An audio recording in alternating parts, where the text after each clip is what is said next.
hello to you, and welcome to the Richard Nichols Podcast, the personal development podcast series that's here to help inspire, educate, and motivate you to be the best you can be. I'm psychotherapist Richard Nichols, and this is episode 212. It's titled The Negativity Bias. And if you're ready, we'll start the show. Hi everybody, what you been up to?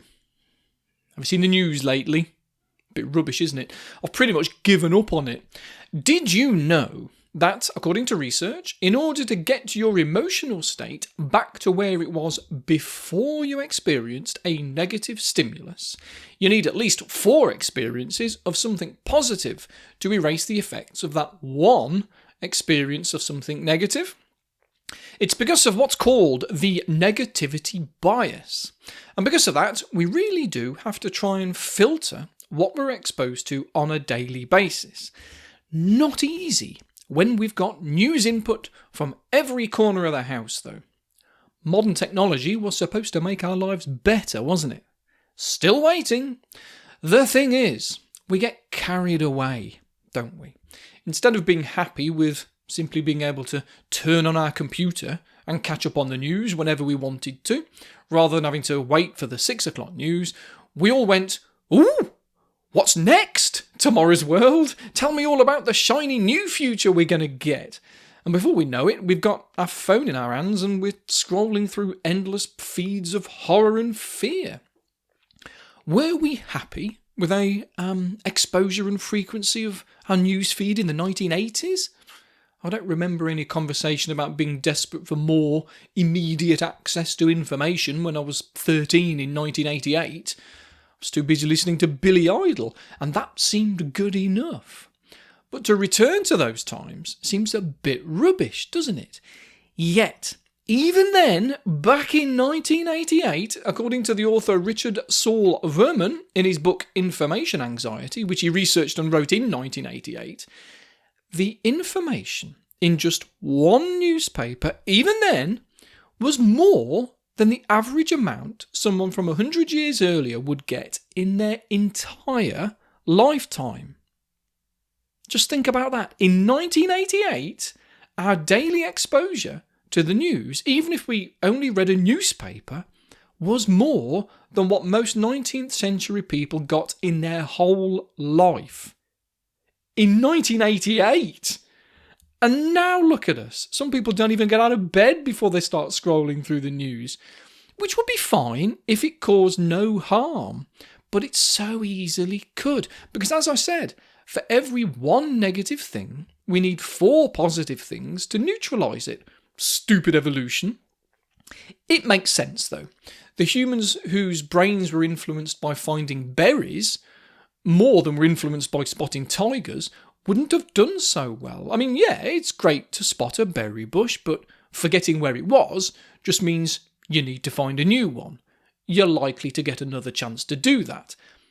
Forgetting that tigers jump out of bushes?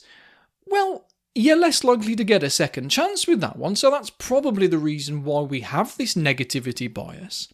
And if we're in a good place, emotionally, psychologically, then no harm done. If we're at 80% happy and we don't even feel any different unless we go down to 50%, then losing 10% because of the media intruding into our brain won't hurt. It might not even be noticeable. But if our base is only 60%, then it makes a big difference to us because unless we work very hard, we're probably not going to find 4 bits of good news in our day for every single piece of anxiety-poking information that we experience, are we? It sounds weird, but one thing to be aware of is what's sometimes called email apnea or screen apnea. You've probably heard of sleep apnea, the strange phenomenon where our breathing can stop whilst we sleep.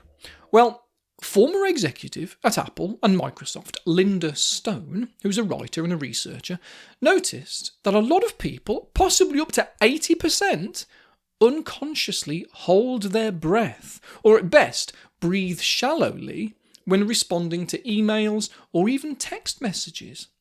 Breathing shallowly means you only use the top halves of your lungs as you breathe, and combining it with holding your breath has been shown in many studies to be a contributor to stress and even stress-related diseases, because it disturbs the body's balance of oxygen, carbon dioxide and nitric oxide, apparently, you see. So watch your breathing. If you're breathing from the chest rather than from the stomach, or worse, actually holding your breath throughout the day a lot, then you've just found a quick and easy way to improve not just your mental health, but your physical health as well. You lucky thing. So don't be anxious that you were doing it. Be very happy now that you're not, or at least not as much, because that can be your homework for the week. Watch your breathing. And whenever you remember, especially if you're watching the news or scrolling through social media, make sure that you're breathing using the bottom of your lungs. Proper diaphragmatic breathing. When you breathe in, push your belly out a little bit. Hold it for a few seconds and then let go slowly. If you're a long-time listener of mine, then you've heard me talk about diaphragmatic breathing a million times before, but I do like to remind you because it's so important, whether you're watching the news or not. But if you do want to stay up to date with what's going on in the world, then set aside time to do so. Make a time and a place for it. Because otherwise, it's got the potential to take up every time and every place, hasn't it? Especially if you use social media. So designate certain times. Once a day might not seem like much, and it might make you more anxious to not know what's going on out there. But believe me, the world will still be there when you check back in with it. The news isn't going anywhere. But if you need it to be every 2 hours during the day, then do that. But set certain times and stick to it.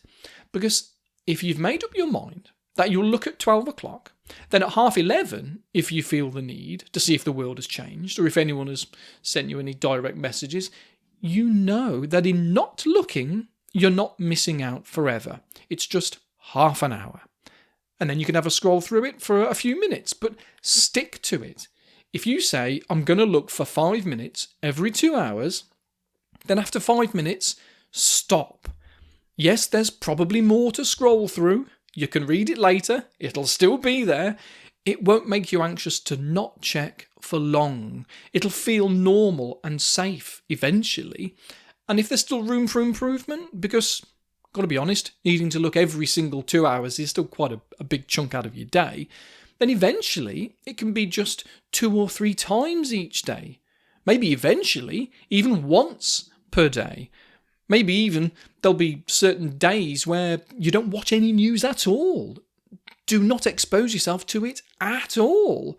That'd be really good for you. Do what's right for you. Maybe you don't need to limit your exposure to the news, but just filter what you do watch a little bit. I use Twitter. Some of you follow me on there. And over the years, I've ended up following everybody back, or at least as many as they'll let me. I follow thousands of people who have posted stuff about mental health. People I thought deserved recognition for the things that they post, but I can't see everything that everyone posts. So I've got specific people in lists. People that only post about the good news going on in the world, people that only post comedy sketches, people that don't bring me down if I'm feeling vulnerable. And days can go by where I've really needed that list, especially over the last month, because I've wanted a connection with the outside world, but I didn't want fear. I wish we could do that with the real world sometimes. I mean, we can. It just means avoiding people that you know will bring you down, unless, of course, that the people that bring you down are your family and you live with them, but that's another story. Or maybe not. I mean, if there are people in your family that are dragging your mental health down, and so you go and sit in your bedroom for a few hours and scroll through Twitter, then do make sure you've not just swapped one difficult interaction for another one, thinking that it's going to help. If you can filter your exposure so as to steer you towards the parts of the world that make you proud to be human, rather than ashamed or angry or sad, then you can develop a better strategy of self-care. whether that's to get you through self-isolation because you've tested positive for COVID, which it seems just does not want to sod off, does it? If the last 2 weeks of my life is anything to go by, but I'm getting better, slowly but surely. Hopefully tonight I'm going to do another test. It's going to be my first negative one for a couple of weeks. Fingers crossed. Anyway, where was I? Yes. Difficult experiences will come and go. Presidents and political parties that you dislike or even fear their rule will come and go. As the old phrase goes, this too shall pass. It's important that we remember that, and not just for stuff, the big stuff like wars and stuff, but actually looking to the future, to a time past even a small-ish problem is very, very useful. When I have clients who have anxiety, panic attacks, and they're fearful about leaving the house, we'll go through a sort of, dude, where's my car? And then process. I get them to describe what will happen, the thing that they're fearful of happening. Realistic things, that is, not, well, and then a meteorite hits me and the street explodes, but the experience that they're likely to have. And we have an and then moment. At first you might not like it. After all, the reason for the anxiety might be because you're fearful of the future. Thinking about it makes you feel bad. That's the problem. That's why it's best done with someone to help guide you through it. And in therapy, we follow it through to its eventual conclusion, which for most people is, it's forgotten about, or it wasn't easy, but it's done. For panic attacks, even the worst case scenario is usually that they collapse in a shop, everyone crowds around them, and it makes it worse. They feel that they can't breathe, someone calls an ambulance, and they get carted off overnight and checked out. Turns out, they're fine, they get sent home, and they're okay. They're okay. So keep the movie in your mind going, because in my experience, it does bring the fear down a bit. Avoiding thinking about things makes the brain dwell on it. We're programmed in our DNA to focus on the things we fear. But we tend to do it with the experience itself, not the eventual outcome. So if we can bring the fear down a bit by training the brain that even bad things come to an end, it's going to help with the intrusive, I can't stop thinking about the worst case scenario thoughts, which is always nice.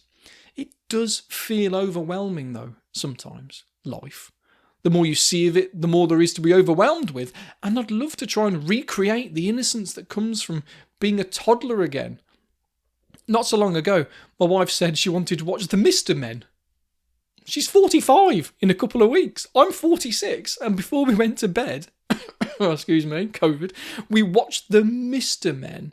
And it was so nice to be reminded of a time when my world was narrower. On Monday morning, I woke up to 2 different Twitter experiences. One was a strange combination of toxic masculinity and consequence culture, with Will Smith giving Chris Rock a slap live at the Oscars because he made a quite cruel joke about his wife's shaven head. But it was followed immediately then by a retweet by Dallas Campbell, which was of the BBC archive, showing the lovely Derek Griffiths on Play School in 1976, pretending to be on a boat. And Dallas said, there should be a Derek Griffiths mindfulness app with soothing clips like this. And I thought, yeah, adding Derek Griffiths and maybe old Bob Ross clips into our day is definitely going to dilute down the negativity. We might not be able to change the entire world, but we can make a dent in the things that are important to us. I've met plenty of people over the years who are going through some sort of existential crisis, and they try to gain some significance by campaigning for every charity they see. They can't. You can't. You'll be spread too thinly, so narrow it down. I support quite a few charities, and I use the Patreon donations to do it with. I can't help them all. We can chuck a few quid at the People's Dispensary for Sick Animals, the PDSA, on your behalf. I help the National Deaf Children's Association and the National Trust and the Sussex Beacon. And lately, of course, the Disasters Emergency Committee and the Red Cross. But what about the thousands that we don't? I can't feel guilty about that, But I can feel proud that I'm doing as much as I can, with your help, by the way, so thank you for that, dearest patrons. So narrow your interests down a bit. If you're feeling anxious about the state of the world, there's nothing wrong in just watching cat videos on YouTube for a few hours and sharing them with your friends and family on social media. We don't all need to be mental health campaigners in public. Be an advocate for mental health awareness, sure, but do it in your own way, so you're not overloaded, and bring the "and then everything turned out okay" expectation into your mind, into your future. Let it become a part of who you are.